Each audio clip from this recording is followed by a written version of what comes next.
Hey guys, this is Alvaro with Lucha por Lucha, and today's episode is one of my favorites that we've done in a while. And speaking of which, we hadn't sat with anybody for a while, and it felt great to be able to give this person his flowers and put some spotlight as to what he has accomplished in the past almost 10 years in the RGV and beyond. Somebody who has represented the Valley in such a big way on many occasions, on many stages, and continues to do so. As a matter of fact, he's going to be defending the Fortuna Corona del Sur on Sunday. So yeah, he's going to be defending out there with New Breed. Shout out New Breed. Shout out Danny Chance for everything he's doing out there. That's the thing, that Criss Austin is a big part of what's going on in the independent scene down here in the Rio Grande Valley. And ya era tiempo. It was about time that we sat down with him, something we had wanted to do for a while. And it was a fun one. We had some questions from you guys, the fans, the audience, and even some live questions from people that were sitting around enjoying the conversation with Criss and I. I met Criss when he first came into wrestling, and seeing the way that he's developed throughout the years, the growth, the maturity, and to still see those bits and parts of the people who trained him, people who trained me. You see a lot of glimpses of that, glimpses of the past. So he's one of those guys that's a complete hybrid, you can say. Un luchador muy completo, well-spoken, well thought out with his responses. Anything else that you'd like to touch on, babe? I just want to mention that we decided to do things a little bit different this time around with Lucha por Lucha.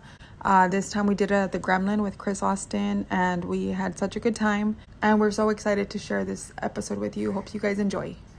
I played football my entire life. As soon as I think I was able to walk, my dad had me playing football. Órale. Played flag football, moved on to tackle football, and then middle school, high school. I wasn't like the most athletic. I wasn't naturally athletic. Like all of my friends were naturally athletic. I was kind of like awkward, like running. Like honestly, if my dad didn't push me as hard as he did, I probably would have been like one of those like real goofy kids that like moved weird. It's all right to be a goofy kid. It is all right to be a goofy kid. And it's all right to move weird. I'm just saying that could have been me. You know? Yeah, because I still move weird. Because the Criss Austin that we know is such a gifted athlete.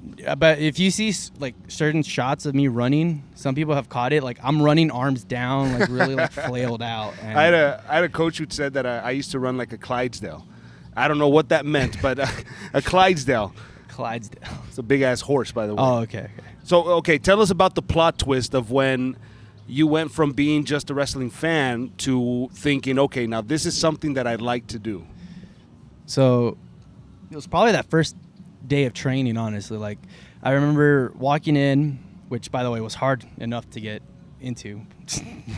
So wrestling training. Yeah.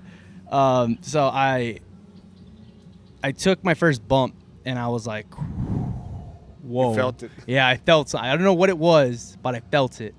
And I just was like, that's pretty cool. Like, and then like as time went on, as like the whole training session went on, by the end of it I was like, yeah, this I don't know what it is, but this is it. This is what so I do. What got you into training? If you weren't thinking already like this is what I want to do, what got you through the door in front of a ring, inside a ring, taking that first bump?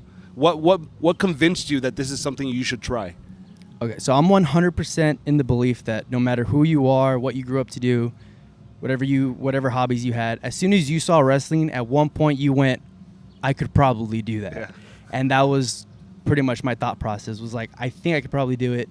Why not give it a shot? Like, because honestly, I just, at the time too, I just thought it was just WWE. Yeah. I thought that was the end all be all. Like that's the only place you can be a wrestler. So I was like, oh, there's no way I can do that. And that's when I found out about independent wrestling, which led me down a rabbit hole, all the way down here to McAllen. And so I was like, I need to try it. I need to see if I can do it. Maybe I can, maybe I can't, but at least I got to say I tried.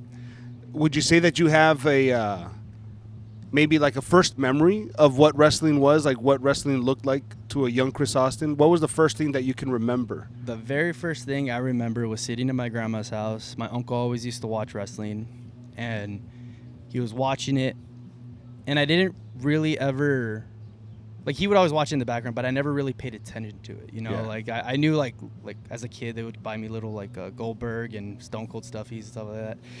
But like my first time actually like turning, looking, and watching, it was Kurt Angle, Shawn Michaels 2005 Iron Man match. Oh man. I don't know what it was, but I just the one moment I remember is just I think it's Angle on top of Shawn, and they're doing the count, and Shawn just flails, and I just remember just being so like, oh my god, these guys are exhausted. They've been fighting so long. Like that's going through my like little head. I'm like 7 years old at the time, and that's what's going through my mind, and that's like the main thing that I remember. A lot of people mention Shawn Michaels, you know, and it's funny that you mentioned Kurt Angle because when I was in high school, one of the local video stores was going out of business. The Blockbuster came in, so the mom and pop shop was closing down, and I went over, bought a bunch of wrestling VHS tapes, and one of them was King of the Ring. I can't remember the year, but the match was Kurt Angle versus Shane McMahon. By then, I already wanted to do it. I already wanted to be involved in wrestling some way, somehow.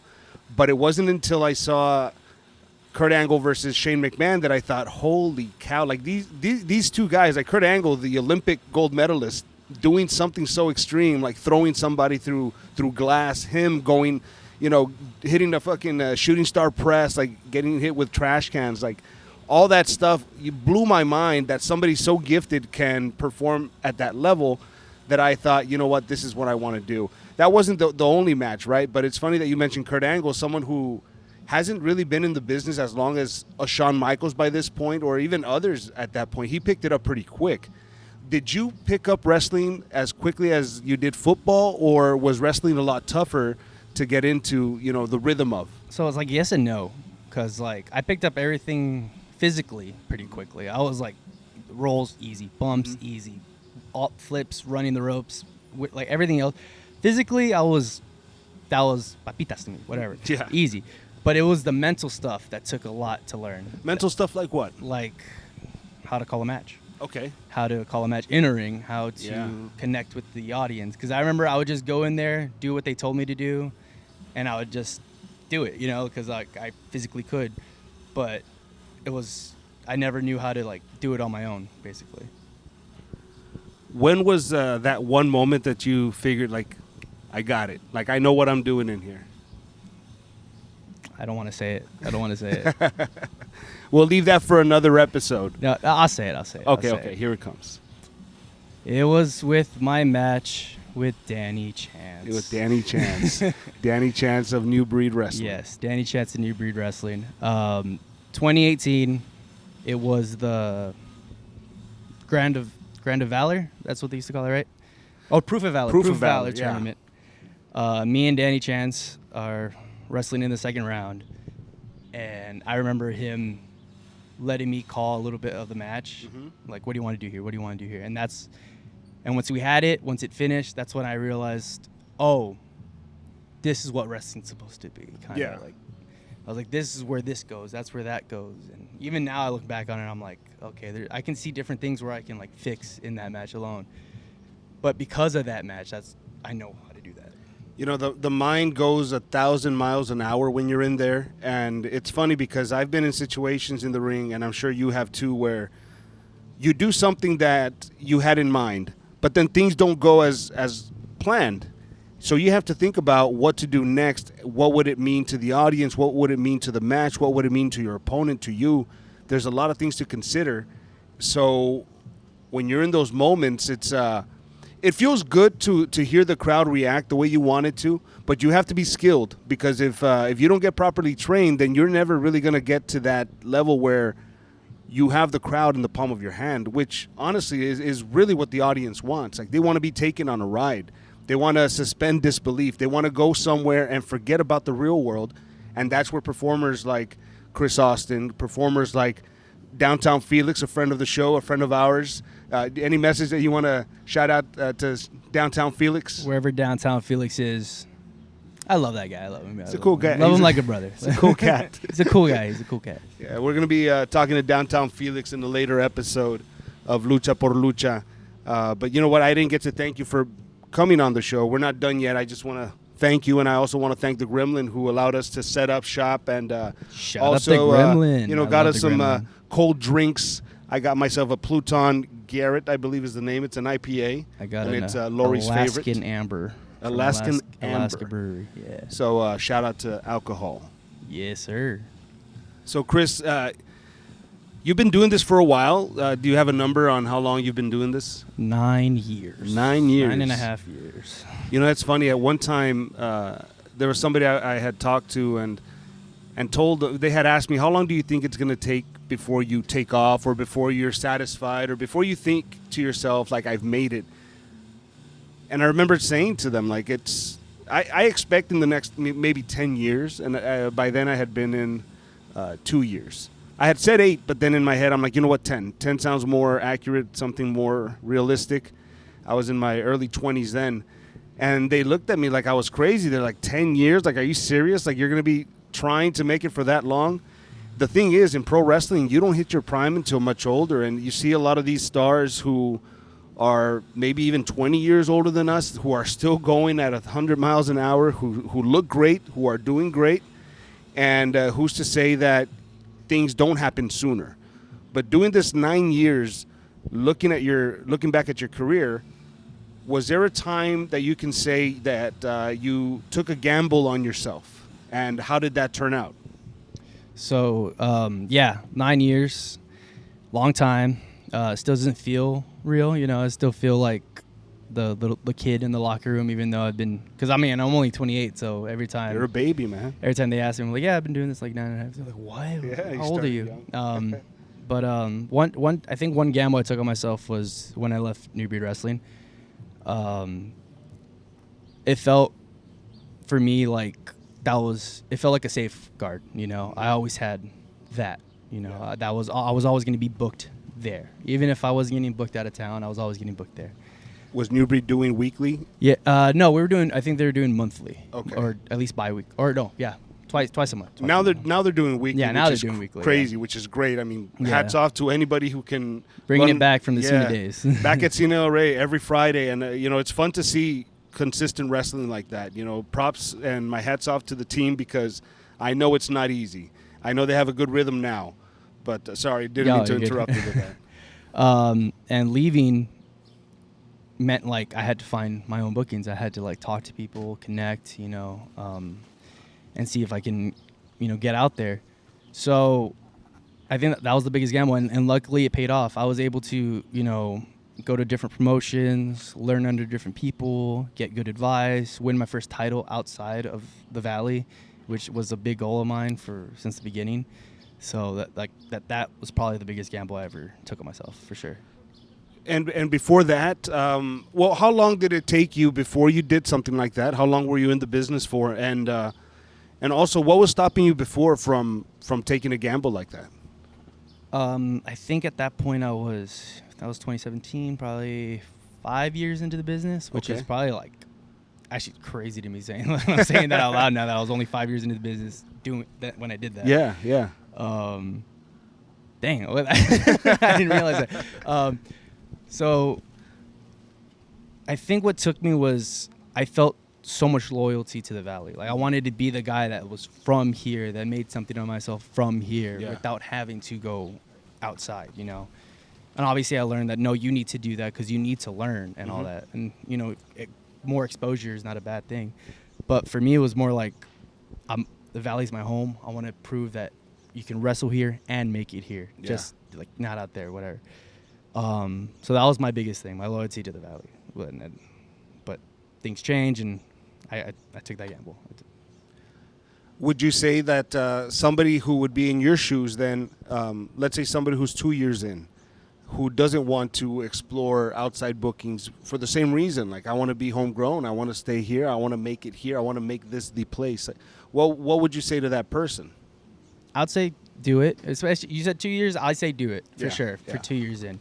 Because you never know what opportunities might pop up. You know, like let's say you say, no, I'm never gonna wrestle here. I'm gonna just do out there, and then an opportunity comes here, and you weren't here for it. Yeah. And they give it to someone that maybe you feel you're better than, like, Yeah. and you're like, oh, that should have been me. Then you have that lingering on you. You know, that reminds me of when I stepped away from Wrestling Revolution, and I did it for similar reasons. I wanted to expand. I wanted to grow. Here in the Valley at the time, we weren't necessarily getting paid, but also we were wrestling the same group of people over and over, and it was fun. It was great. We learned so much, but I felt that I had reached the ceiling and needed to explore other waters. Things didn't end well, so I was out of WR.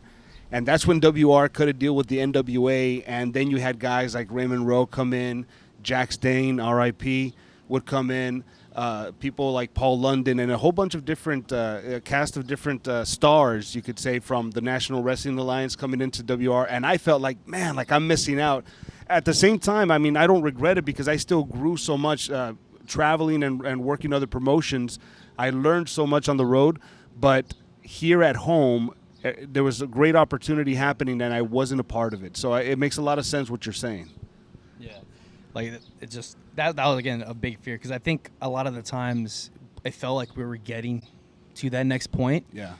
And I was like, oh, we're almost there. Like, and then something would happen. And it's like, oh, we're going to get to the, something happened. Like, and then eventually it got to, and then, you know, and so I had to leave. Like at that point, it's like, okay, we're clearly not getting there yet. Let me see what I can do, and then I'll come back to it. Any regrets?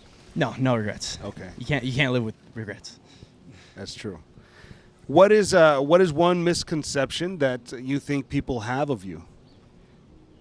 Oh, that's tough. That I'm more of an asshole than I put on.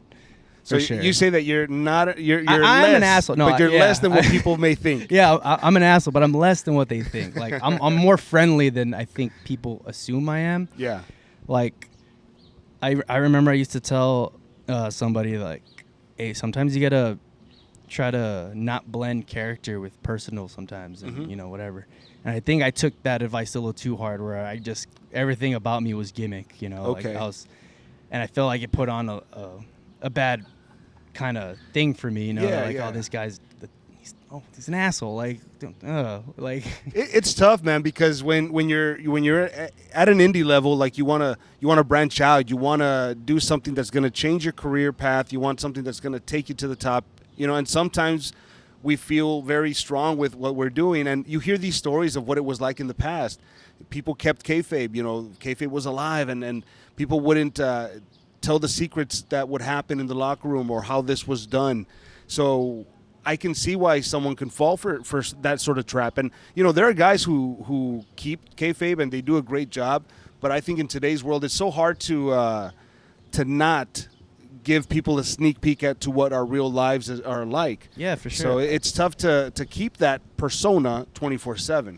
Yeah, like one of the things, I remember one thing that got me in some trouble was I remember someone sponsored me for a show. I shared I was playing the bad guy. I shared the flyer and went, I don't need your money. I don't need your money. Like, I don't need you sponsoring me. Thank you. I mean, well, I'll take it because it's free money. And I remember the promoter messaged me like, hey, like, we're supposed to thank our sponsors. Like, and I was like, come on, you got me being bad. Let me be bad. Like, come on. You know, and that sounds like somebody who, and I learned this years into my beginnings in wrestling, is that sometimes you shouldn't take yourself so seriously, or at least don't take what we're doing so seriously. Yes, respect it, respect the art, respect the skill, the hard work that it takes to get in there. Dude, it's like being in a car crash every time you're in a match. So that takes a lot of guts to voluntarily go in there and do this to entertain people. So some people do take it very seriously, and I get it, respect it. But at the same time, it's a business, and we do more harm by doing something like that when when the intention is good. Yeah. Pero you shouldn't take it too seriously like that. But I get where you're coming from. Like, I go back to documentaries that kind of raised us, where they talk about the stuff they would do and how they would keep the secrets and stay true to the character. But times have changed. Yeah, times have changed, brother. That's why I'm a little bit more personal on my socials nowadays. I think another moment was like when me and Ramones came out to Please, Please, Please. A lot of people were very surprised. They were like, you listen to Sabrina? I was like, hell yeah, I listen to Sabrina. Wasn't that nice, dude? Yeah. Like, I honestly, I didn't know the music at the time. I didn't know what the song was. When you guys asked for it, I was like, man, what is this? And Mel was like, oh, that's a good song. And after hearing it, I couldn't imagine it. I couldn't picture it, but I'm like, I trust them. I trust them because I was asking for out there, like something out of the box, like something surprising. And boy, did you guys surprise me in the best of ways. Yeah, I think it surprised a lot of people. They're just like, you like this? Every time I hear that song, I still think about you guys, and I love thinking about how the audience got really into it. Like it became like a moment where everyone was into it.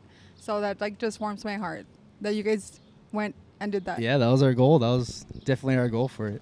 And for those of you who are wondering, that was the match that we had booked. Los Milky Ways, Danny Yes, Ramones sir. and Criss Austin versus Mokele and K-Jax at the very first Area 956.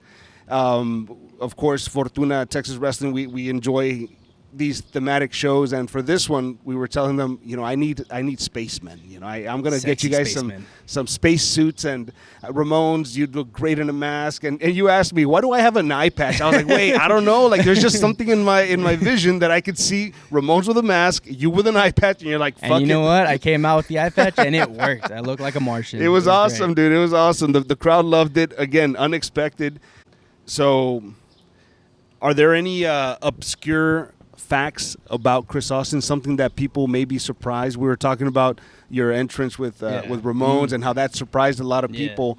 Besides listening to Sabrina Carpenter, are there any other obscure facts that people may not believe until they hear this? Let me see. I did cheerleading in high school. No way. So did I I. did Hell cheerleading in yeah. high school. So Yell leaders right here. I was the bass and I would just do a mean back handspring. So that I couldn't do I couldn't do that shit. I was just the bass. So yeah, I could still do a back handspring. Yeah.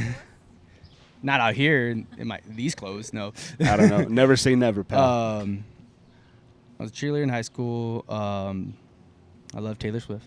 Taylor Swift, the Swiftie. Love Paramore. Paramore. I like Paramore. I love 2000s rom-coms, for sure. What is your favorite? It should be considered a rom-com. House Bunny. Okay. Love House Bunny. That's Okay. like one of my favorites. I don't know, every time. I always do the bit and no one knows what I'm talking about when I say like. What is the bit? What's your name? Alvaro? Alvaro.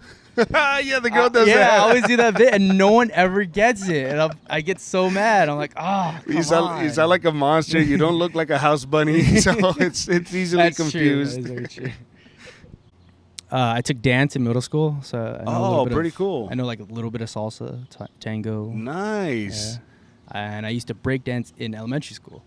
But you taught yourself how to Yeah, break that dance? was me and my friends just teaching us, doing like self-taught breakdancing. So it's probably terrible, but Has that ever crossed your mind to incorporate that into who you are? Actually, yes. Well, I mean, I tried it a couple times. It was basically like doing a spinneroonie. So it'd be like I push the guy off with my feet. As I'm on the floor, he goes out to the outside. I spinneroonie up, hit the ropes, and do a dive. I think I only did it like 2 times. And each time I was like, this is too hard to set up. I don't want to do it anymore. For those of you who aren't diehard wrestling fans, a spinneroonie is what Booker T used to do. He would hype himself up by striking a pose on one knee. The 5-time world champion would then spin around on his knee and then on his back like a Ninja Turtle, and then would land on his feet and then give an axe kick. Yeah. That's a spinneroonie. So it's actually got a name. It's called a starfish kip up when you're on your back. Starfish kip up. Because you look like a starfish. Like, Yeah. Holy So, cow. yeah. You learned something here on Lucha por Lucha. Yeah. Gracias, I didn't know that. What did B say? Queen Killer B is saying what? I think from what you described, Sarah T does that to get a fishy. Sarah T? My drag queen. Sarah T, shout out Sarah T. Shout You out do Sarah a what? T. She does a starfish kip up. What he does a star. She does a. She. These headphones do not let us hear nothing. Starship kip. It's like a She tongue does twister. She does. Sally sells seashells by the There you seashore. go, exactly. From what you described. They do a spinneroonie. Spinneroonie. Universe playing. Oh yeah. This is gonna be the Starship Pain. Live reaction to The spinneroonie. ¿Cómo se llama? Sarah T. Sarah Sarah T. T. What would you rate the spinneroonie? It was a modified spinneroonie. Usually on a spinneroonie, you get all the way up to your feet. I didn't see that, so I have to give it about a 7. Sarah T got to their feet. No, but like I mean, Got to- no, it's supposed to be like off the floor. Like You know what? feet I'd the love to ground. see Sarah T and Criss Austin in a spinneroonie off, and let the crowd decide whose spinneroonie is best. That's not fair to me. They're clearly gonna We're vote talking- against me. Stay tuned. So okay, any hobbies besides pro wrestling? Video games. I like Video video games and watch some anime Okay.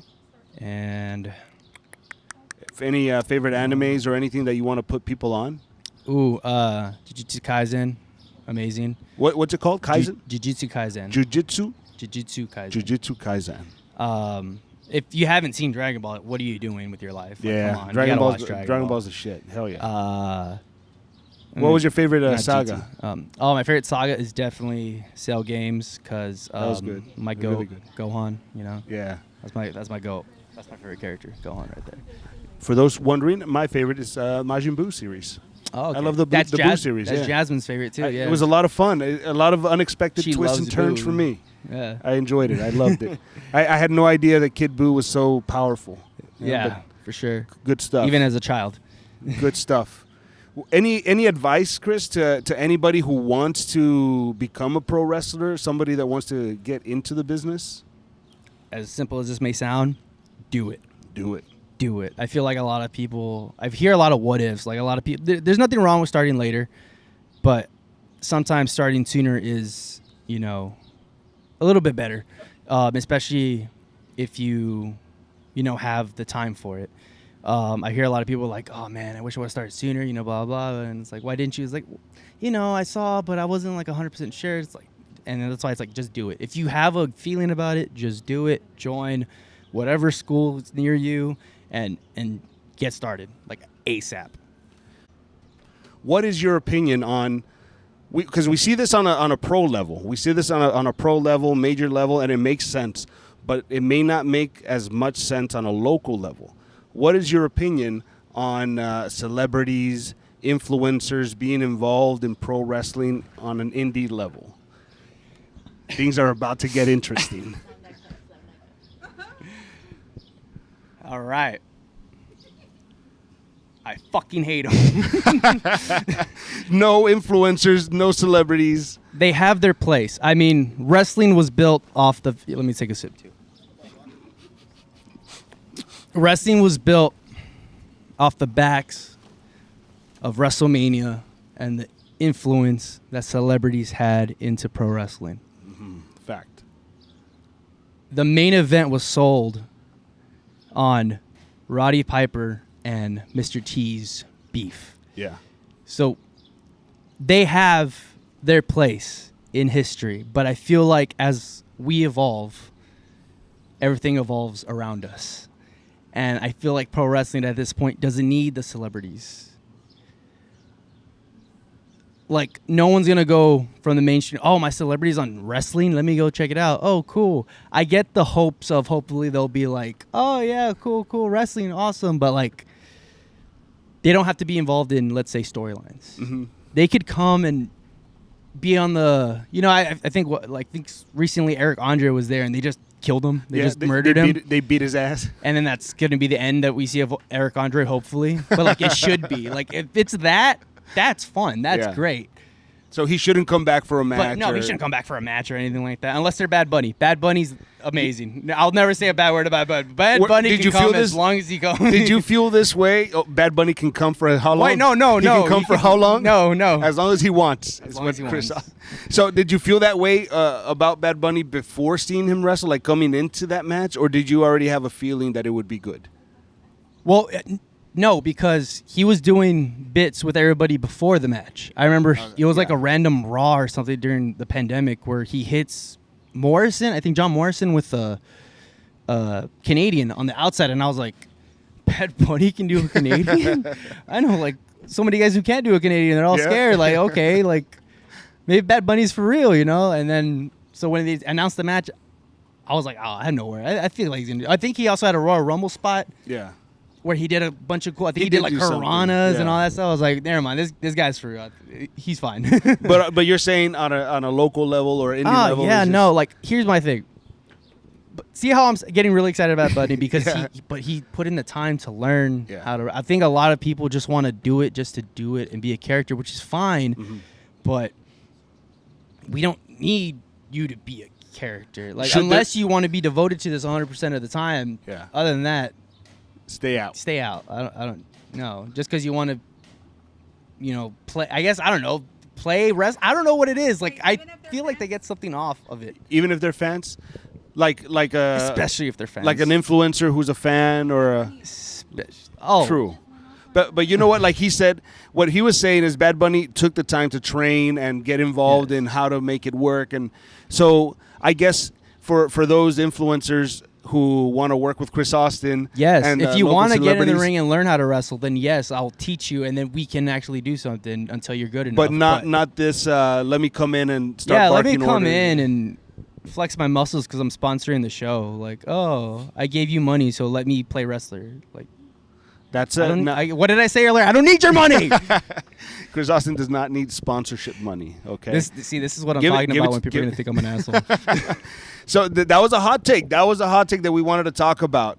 That's the beauty of being able to talk openly about these things, because there may be things that he and I may or may not agree on, but we each have a different perspective. And tonight or today, this is all about Criss Austin's perspective, and it's one that we must respect. 9 years in the business, Criss Austin. Is there anybody in these last 9 years that you would raise a glass to, who I don't know, who has been someone that you've learned from, someone that you've grown with, from, just anybody that stands out to you, first person that comes to mind in this business that you'd raise your glass to? Is it bad if I have more than one?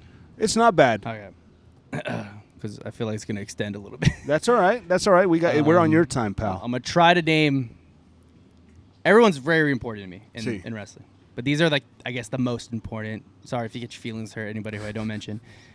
No se enojen. DTF, Downtown Felix. Nice guy. Guy I came into the business with. I know him. We've had our ups and our downs, but we're still here. We're still rocking, and we are the Gun Gang officially. Gun We Gang. have done it. I think that's it. Yeah, for us. Eric Shadows. Eric Shadows. Badass dude. Taught me so much. Always good to have a beer with. Mooncat. Shout out Mooncat, friend of the podcast. I know that. Camarada. Swell guy. Funny guy. I've learned so much wrestling from him. Richard Reason. I hate you. We still need one more to go. One more match. Danny Chances. Again, I talked about it earlier. Learned so much from him. Alvaro Riojas, Gracias. the man sitting next to me. He's a nice guy too. I always say it. Be no Criss Austin without Bandana Joe. Thank you, Ato. And finally, lastly, Daniel Galvan. Galvan. My best friend in wrestling. Yeah. I love that man so much. He is, like everyone I mentioned before, has helped me along the lines physically. Daniel is one of those people that I can say has helped me mentally. Understand wrestling better, understand storylines better, understand people's perspectives better. I feel like a lot of the time, as you said earlier, we're looking at it Criss Austin's perspective, Yeah. right? Like, but I can also see it from other people's perspectives Yeah. too, and that's all because of Daniel. He's someone that shares probably the same amount of love I have for professional wrestling, and not just on a I watch it standpoint, like a student of the game standpoint. So that's definitely my final shout out, Daniel Galvan, wherever you are. I love you. We love you. Galvan's a great guy, man. To this day, he's always checking in. Yes, sir. To all those names and to Criss Austin, salud. I think there was a fly that went straight into my mouth. I wasn't going to sell it, but I just could not. What a way to end the I could not hold it in. I'm sorry. I was hoping to pull it out to show it, but no. Yeah. Thanks for listening. like a 3-hour podcast. We're gonna keep going. You say one more thing, we're gonna keep going. I think so, yeah. That's the lead of everyone. if you did have to do a spot with a celebrity, you had to. Death is not an option. Who would you choose and why? Ryan Gosling, wherever you are, you beautiful man. Órale. Please learn how to wrestle. Come to McAllen, Texas on Alvaro's dime. We'll do it. I'll pay for it, vato. And Yeah. let's do a spot together. Fortuna presents Because you Barbilandia are dos. Kenneth. There you go. You know what? Now that is a match I would love to. And you know what? He seems the type to be down to learn and be like, I can learn how to do a shooting star press too. Yeah, of course. Imagine both of you springboard and shooting star press to each other in the middle. Oh, Just God. bump, boom, Bump into a Spanish fly. and then lead into the 8 count. And you know what? Get to 10. And Fuck then we it. double kip up. double kip up at 11. So it's like the match is over, but you guys No, want 5 more no, minutes. 5 more minutes. 5 more minutes. That's a good one. That's a good And one. we go in a classic Shibata Ishii choppa. Just, Now, what if he says, I don't want to learn, like I'm just gonna come in and do it?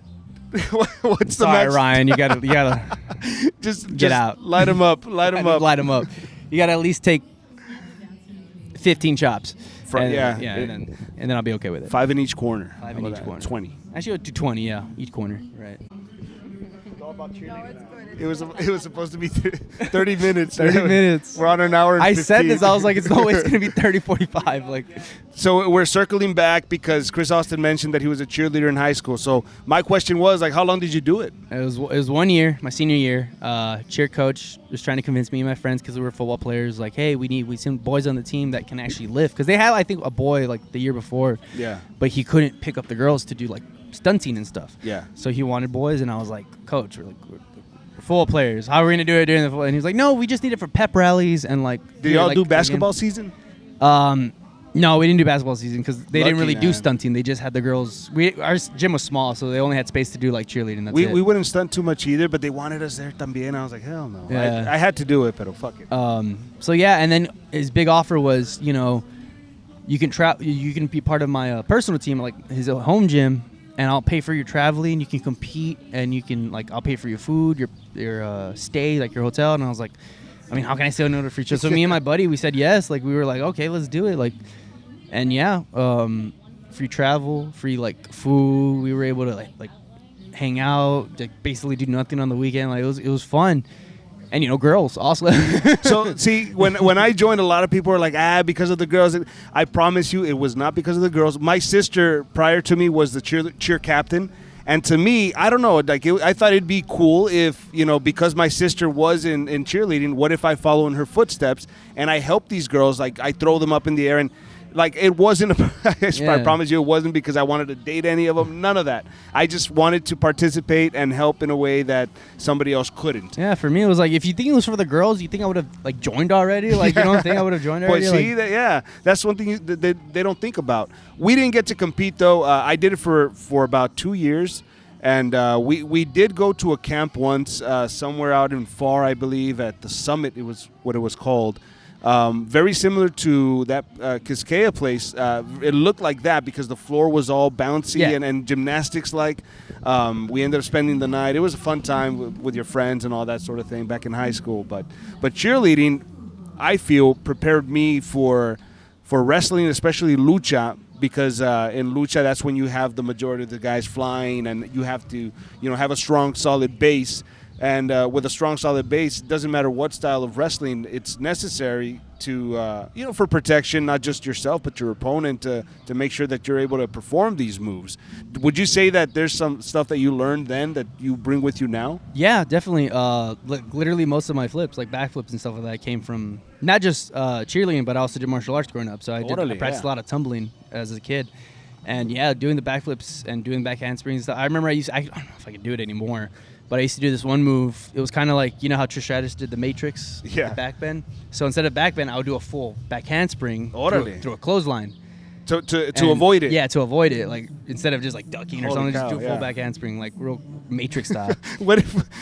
I was going to say, what if you're, bent and they still make contact? Nut shot. Gotta sell it, brother. Talking about sell, turn around that way. You got, Oh, it's like a ladybug. Oh wow! They say those Nature's are good luck. beautiful. Yeah, Oh, I didn't mean to steal it. No, it's fine. You I can got good take luck it sprung back. upon me long enough. Take it back. But yeah, like Monday? No, I don't need bugs all the time. It was that fly was uninvited, man, unsolicited. Go. So yeah, and then yeah. Would you say that the style that you bring is a style that you desire to keep for a very long time? Definitely. I feel like I found the right balance of, because I think in my younger years it was just crazy bump, high fly, crazy bump, high fly, crazy bump. Like I feel like that's all I was doing. Little exciting moves. Yeah, and then after a while, I think it was when COVID hit and we had to like take a break for a while. Yeah. And after like a couple weeks, that's when you learn how to work. I was like, oh, I need to slow down a little bit. Yeah. But then I kind of overcorrected, where there was a point where I started doing like nothing at all. Okay. I was just doing like very basic 80s wrestling style, like, and part of me wants to believe that it was like, oh, I just did that to test myself to see if I could, but like mostly it's because like I just was like, I don't want to hurt my body. I don't want to hurt my body. My body's a temple safety now. thing. Yeah. But then it also was like, I'm 26. What am I doing? Like, I'm not. You're still young. So I was like, I need to find a balance, and right now I feel like I found the balance of everything I like to do and who I am as a wrestler. So. And that's the thing. Like the more you do it, the more you can adapt to what works best for you. And of course, once you reach a certain age where the bumps, you don't recover as fast as you used to, and even you're not able to flip as fast as you used to, and all that sort of stuff. So it's important to maintain that physical ability, I guess you can say. Do you train often, like in the ring? Is it more outside training? What is it that you do? Oh, it's all of it together. After I started doing parkour and more tumbling stuff, I realized like this helps a lot. Like it helps with my movement. It helps with like different things. Because there was a point where I wasn't doing any wrestling training and I was just doing parkour, and my wrestling was still good, as if not better, because I was doing different things. I was learning how to maneuver my body differently. Okay. And it just made everything feel smoother and click more, and helped me with timing with different people without ever having to like wrestle them. Just knowing like, oh, I can move my body in that way if I need to. Yeah. So now I've gone back to more wrestling training, and I'm still doing parkour training. I'm trying to implement anything I can, from like weight training, calisthenics, running, like all that. Like I try to train everything and anything, because that's the way I wrestle. So the whole body's got to be clicking right. Gali had a question. Gali wanted to ask, how do you make time to not just perform but train with the lifestyle that you have, being a parent, work, life? How do you manage that and still perform at your level? I have an amazing partner. Jasmine's amazing. She is, I think, the biggest problem wrestlers have, right?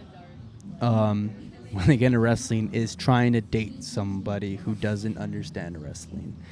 And luckily, I've never had to go through that. There you go. Because it sounds like a nightmare. I see all these.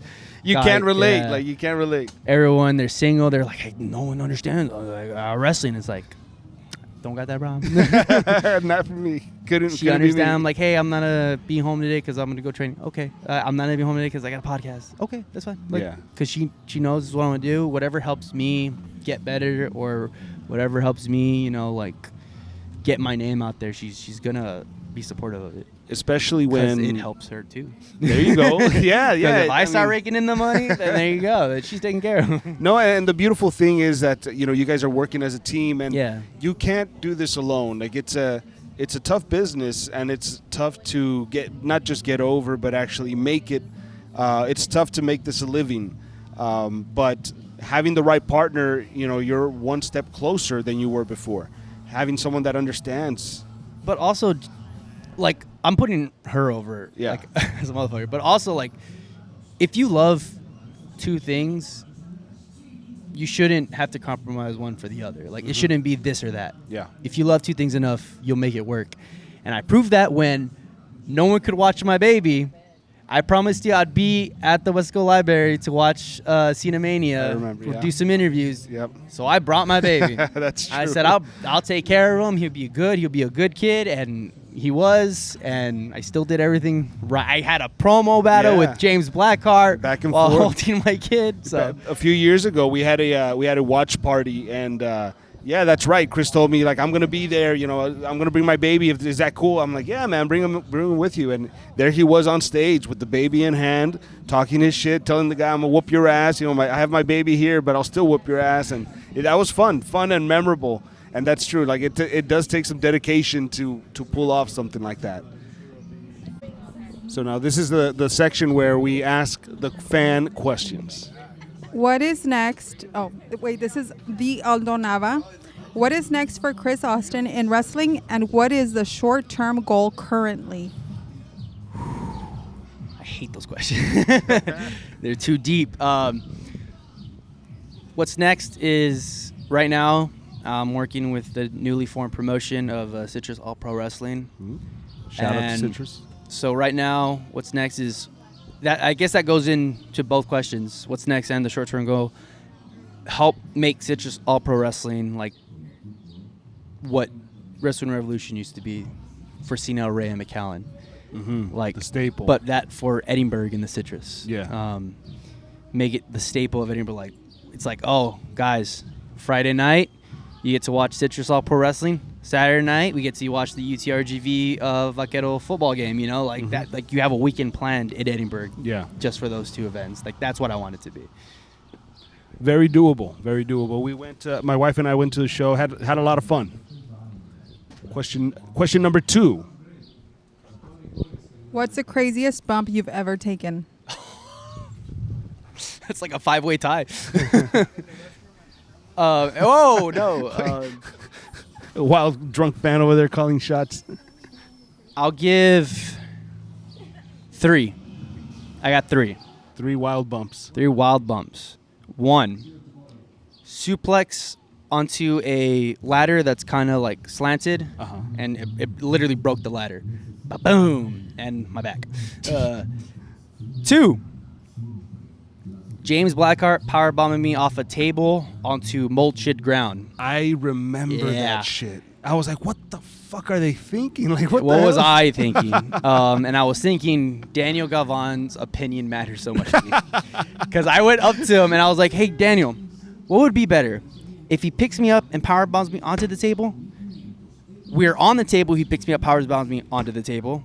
Or we're on the table, he picks me up, power bombs me off onto the floor. And he was like, the coolest one would be the last. And I was like, okay, you don't got to talk anymore. He's like, no, but the safest. I was like, no. You said the coolest one was going to be the last one. I'm sorry, I'm doing it. Coolest overpowers safest. And do not do that. Do not do. No one ever do that. That was wild. And number 1, I said never do that, but here I am, right? Number 1. Me and Eric Shadows going through a table from the apron together, sideways, onto concrete floor. The table usually has a give. This just exploded, so we had no give. We Straight just went down. from apron down to the Good concrete. God. My hip was hurting the entire week. Wow. It was probably the single dump. It's literally the bump where we went to the back and we were like, one time, right? Yeah, he's like, yeah. I was like, yeah, that's a one-time bump. Like, so never again in a million years, you cannot pay me enough money to take that bump again. Seems so simple on paper. Yep. Question number 3. Anamorphic is asking, is there advice you'd give younger you? Don't jump off the apron with Eric Shadows onto a table. Listen. You don't know everything. You do not know everything. You think you know everything. You don't. Shut up and listen. Literally basic, simple advice that not just the younger me, but everyone who starts out should know. Shut up, listen. Easier said than done. Yeah, easier said than done. People still don't know how to do it after 5 years. Next question. Vilma over there is asking, if you were not Criss Austin, who would you be? Interesting. Is that like anybody? Like, If that's not the name you went with. oh, man. I had literally had an entire list of names written out. it was. I literally just went to Google and was like, "Give me cool names," and like, I think I had August Stone at one point. That sounds pretty cool. I was Sounds like a August stripper. Stone. I had Austin. This is how stupid I was. I had Austin Michaels. Like, el vecino de Shawn Michaels. I was Austin Michaels, apparently. Then it went to Austin Stone. I was like, I still like Stone. Austin Stone. I was like, why do I keep going after The Rock now? I'm Stone. Like what? Austin Cold, Stone Cold. Yeah, I was like really trying to get this going. I was like, Austin Steve. But no, yeah, I could not come up with a name to save my life.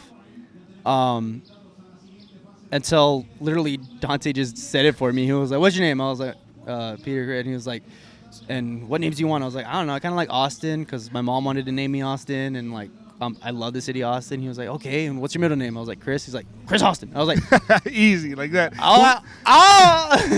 Ni la inteligencia artificial. Yeah. AI. All the other couldn't do names are any better. stupid. I'm happy with Chris. I wouldn't want to be anybody else but Criss Austin, honestly. Wait, okay, another question. You need the mic, sir. Who's this? Who's coming in on the pod? Drunk fan. It's Julio Lopez here. A big fan. All right. So if you were to recruit one member in Gun Gang, which is a stable that I hear you're in, who would you recruit? And then a two-part question. Who's your favorite Gun Gang member from all time? No fights. You have to be honest. You have to answer honestly. Holy shit. So who would I recruit to Gun Gang? Well, Felix already recruited literally everybody. Damn. But who would I recruit? God, before we started getting into a beef, I thought he was cool, but now apparently we have beef now. Toxical. Damn. I face him later on in the future in this month in July 26th, I think. So. Well, I mean, the name says it all. Might as well. He's toxic. You might as well call yourself villain or enemy. So we got beef now, but I would have said Toxical. Like he looks like a mini me. Dude. I was gonna say he's young. He's got potential. Like he's just coming into the business and getting into his own. So I would definitely want to recruit Toxical, but not anymore. Yeah, maybe no. Kike. Kike's kind of cool, I guess. Maybe Kike. Kike looks like he could hold some guns. Yeah, and then my favorite Gun Gang member of all time. All time. From the beginning. Is Zach. No, it's Felix. It's Felix. It's Felix. Of the downtown variety? Yes, of the downtown variety. Downtown Felix. And it's also Adam, and it's also Paul, and it's also it's everybody. I love y'all equally. See, no fights. Don't get worked. Nadie se pelea. No fights. Everyone's equal. Any more questions? There is one more. One more. This is sent by Vicky Caballero. It looks like a picture of Criss Austin dressed up as Ken, and it says, "Am I Knuff?" I always ask that every day. So yeah, I don't know if the mic picked it up, but this was sent in by Kike Caballero. Mel showed it on camera. And the question is, am I Knuff? Yeah, it's okay. So that's a picture of me at a Spirit Halloween. I saw the jacket and I was like, look, I'm gonna look like Ken. And then I saw the hat and I was like, oh my God, I'm gonna look like Ken. So I was like, Jasmine, snap it. And she was like, what are you doing? I was in the corner like doing the Instagram story, like trying to get everything just right. I was like, shh, it's gonna be awesome. It's gonna be funny. And that's like, I think Kike's favorite picture of me. He'll like randomly post it with no caption, nothing on his story. Yeah, he'll just post that. Yeah, that's what the Lucha por Lucha DM got from Kike Caballero. I think we're all Knuff. That's beautiful. I think we are. We are. No, I know we are. One more question. Oh my God. The last one is for the girlies. It's, what is your sign? Interesting. What sign? I know there's like a million of them, so just my birth Dead sign? end. I don't know. Jasmine always says there's like, oh, there's water, there's like everything. There's like a whole different, I don't know. Anyway, I'm a Virgo. Virgo? Oh, Virgo. I'm a Virgo. Yeah, Virgo. Not a Virgo. Whoa, Not a Virgin. Whoa. Is that what you thought? That's what I thought. Yeah, I'm I a was like, but he has Virgo. kids. Just a Virgo, not a virgin. So, Virgo, and what does that mean? Yeah, what does it mean? You know what we need? I know nothing about We need a astrology. copy of The Joy of Tarot. Shout out to Fernie, because we need a copy of your book to read the the Virgo, what is it? Horoscope. The Virgo horoscope to Criss Austin. Whoa, Oh, mira. found it. So, okay. So your element is Earth, which is great because you live here. The But who said I'm- strengths. who- So who- this is between August 23rd and September 22nd. Who said I'm from here though? Oh, but I mean, you live here now. Oh, okay. So your strengths are that you are loyal, analytical, kind, hardworking, and practical. And then stop me when I'm wrong. Tell me when I'm telling lies. Shyness is your weakness. No. Another weakness of yours is worry. Overly critical of self and others, like an asshole. Hey, okay, well let's stop. Hey, let's chill out a little bit. All work and no play makes Criss an angry boy. Is that true? Don't nod your head like that. Julio over there. That's a little too spot on. So it says here that Virgos like animals, healthy food, books, nature, and cleanliness. Would you agree? a little bit on the cleanliness. I can be I'm not like like a mess, but like I'll sometimes just put things off, you know, like kind of like, but never gets As we all gross, do. you know. Virgo dislikes rudeness, asking for help, and taking center stage as world champion. But what? Oh no! It just says center stage. This stuff said center stage. I was like, taking center stage. what? So, what do you think? Are these personality traits like you? About maybe 85% Órale. there, maybe a little 90. Hey. Definitely the analytical for sure. Like I've always told people, like, if you see me, like if I'm wrestling someone, I'm like, hey, before we do our match, and you see me in the corner not talking to you, it's because I'm thinking of our match. Like, yeah, I'm not trying to be mean, but like Yeah. I'm just sitting there like thinking this, and possible recoveries. Oh, if that doesn't work out, what can I do here? Blah blah blah.